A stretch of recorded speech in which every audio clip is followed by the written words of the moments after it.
JTV news స్వాగతం. సమాజ సేవలో ఆప్థమాలజిస్టులు కీలక పాత్ర పోషించాలని తిరుమల తిరుపతి దేవస్థానం చైర్మన్ చెదలవాడ కృష్ణమూర్తి జ్యోతి ప్రజ్వలనతో పిలుపునిచ్చారు. తిరుచానూరు రోడ్లోని హోటల్ గ్రాండ్ రిచ్ లో జరుగుతున్న దక్షిణ నేత్ర 2015 సదస్సులో రెండో రోజు ఆయన ముఖ్య అతిథిగా పాల్గొని మాట్లాడారు. రాష్ట్ర ప్రభుత్వం వైద్యులకు కావలసిన సహాయ సహకారాలు అందించడంలో ముందుందన్నారు. రాష్ట్రాన్ని వైద్య రంగంలో అన్ని విధాలుగా ముందుకు తీసుకొచ్చేందుకు ముఖ్యమంత్రి చంద్రబాబు కృషి చేస్తున్నారని కొనియాడారు. ఆధునిక వైద్య పరిజ్ఞానాన్ని పెంపొందించుకుని కంటి వైద్యులు బాగా రాణించాలని ఆకాంక్షించారు. కంటి వైద్యులు నిరంతరం ప్రజలతో సంబంధాలు కొనసాగిస్తూ ఉచిత వైద్య శిబిరాలు నిర్వహించడం అభినందనీయమన్నారు. తిరుపతి ఎమ్మెల్యే సుగుణమ్మ మాట్లాడుతూ నగరం రానున్న రోజుల్లో మెడికల్ హబ్ గా తయారు కానుందన్నారు. కంటి పరిశోధనా కేంద్రాన్ని తీసుకొచ్చేందుకు తన వంతు ప్రయత్నం చేస్తానని హామీ ఇచ్చారు. గ్రామీణ ప్రాంతాల్లో వైద్యులు సేవలు అందించి పేదలకు నాణ్యమైన వైద్యం అందించాలని సూచించారు. తెలుగుదేశం పార్టీ ప్రభుత్వం వైద్యులకు అండగా ఉంటుందని భరోసా ఇచ్చారు. తిరుపతిలో దక్షిణ భారతదేశ స్థాయిలో కంటి సదస్సును నిర్వహించడం ఆనందంగా ఉందన్నారు.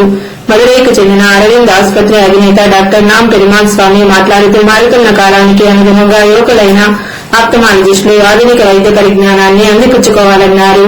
అనంతరం డాక్టర్ రమణమూర్తికి Siva Reddy variation award, doctor Krishnaprasad కు Suryaprasad Rao variation award, doctor సత్యనారాయణరాజుకు డాక్టర్ మహేశ్వరరావు వేరియేషన్ అవార్డును ప్రదానం చేశారు. వీరితో పాటు సదస్సులో నివేదికలు సమర్పించిన పలువురు వైద్యులకు జ్ఞాపికలను అందజేశారు. కార్యక్రమంలో NTR university VC doctor Raviraju, ophthalmic society జాతీయ అధ్యక్షుడు డాక్టర్ భట్టాచార్య, రాష్ట్ర అధ్యక్షుడు డాక్టర్ రాజవర్ధన్, ఉపాధ్యక్షులు doctor Sudharani, SV medical principal doctor Sridhar, రియా superintendent doctor Sandhya, doctor Sambasiva Rao, doctor Venkataramana, doctor Siddhanayak, doctor Gopal Raj, doctor Venugopalacharya, doctor Chalapathi Reddy, doctor Srinivas Nayak తదితరులు పాల్గొన్నారు.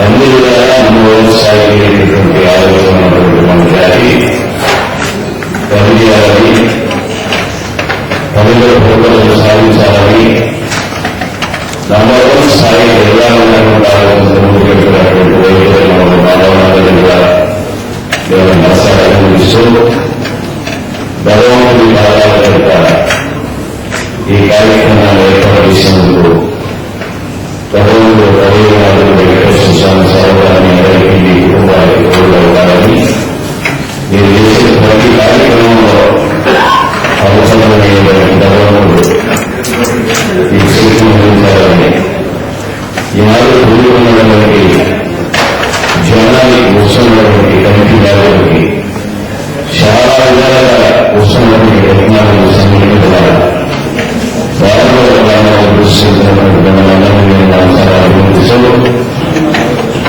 ఈనాడు సౌత్ ఇండియాలో అన్ని రంగులు ఉన్నటువంటి రాష్ట్రం ఆంధ్రప్రదేశ్. ఈ మధ్యకాలంలో వచ్చినటువంటి ప్రజలు కూడా వచ్చిన దాన్ని పరిపాలన ప్రేక్షకులైనటువంటి మా ముఖ్యమంత్రి గారు ఈ రాష్ట్రాన్ని భారతదేశంలో అత్యున్నతమైనటువంటి స్థాయిలో అన్ని రంగాల్లో తీసుకెళ్లాలన్నటువంటి ఆలోచనలో శ్రమపడుతున్నటువంటి మన ముఖ్యమంత్రికి ముఖ్యంగా మీ అందరూ వచ్చినటువంటి ప్రముఖ నేతలు అందరూ కూడా జనసామాన్యం ఉన్నటువంటి రాష్ట్రం, గేట్వే ఆఫ్ ఇండియాగా వెలుగులోటువంటి రాష్ట్రం, భక్తిగా ఉన్నటువంటి రాష్ట్రం, ఈనాడు కలియుగానికి స్వీకరించి ఉన్నటువంటి రాష్ట్రం. మిమ్మల్ని నేను ఈ పట్టణానికి ప్రధానమంత్రి గౌరవ ప్రధానమంత్రి మోదీ గారు కానీ, ఈనాటి మా ముఖ్యమంత్రి గారు కానీ ఇది ఒక మహారాజానికి ఇది కావాలి.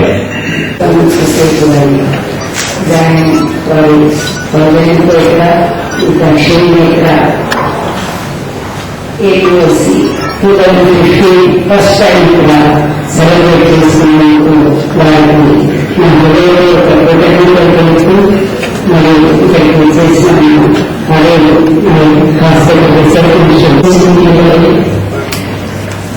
definitely this is a very significant minister of technology because it's the first annual conference of states in United and Catholic Manila, and as the government has quoted, the honorable students are planning to make this Philippines as a smart city and representative hub.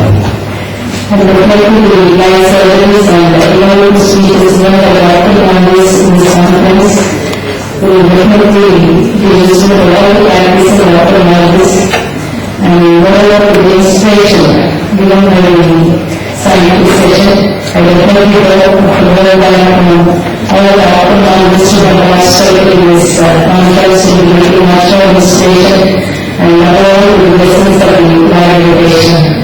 I really thank the organizers and especially the science sir and the commissioner sir for giving me this opportunity to share the ideas with this assembly and and thank you very much. Very first annual conference of Asian Ophthalmic Society to help the Ministry of Ophthalmic Society of the following as Sunday State. I sincerely thank each one of you for the faith and confidence you repose on me in choosing me as the first president of APOS.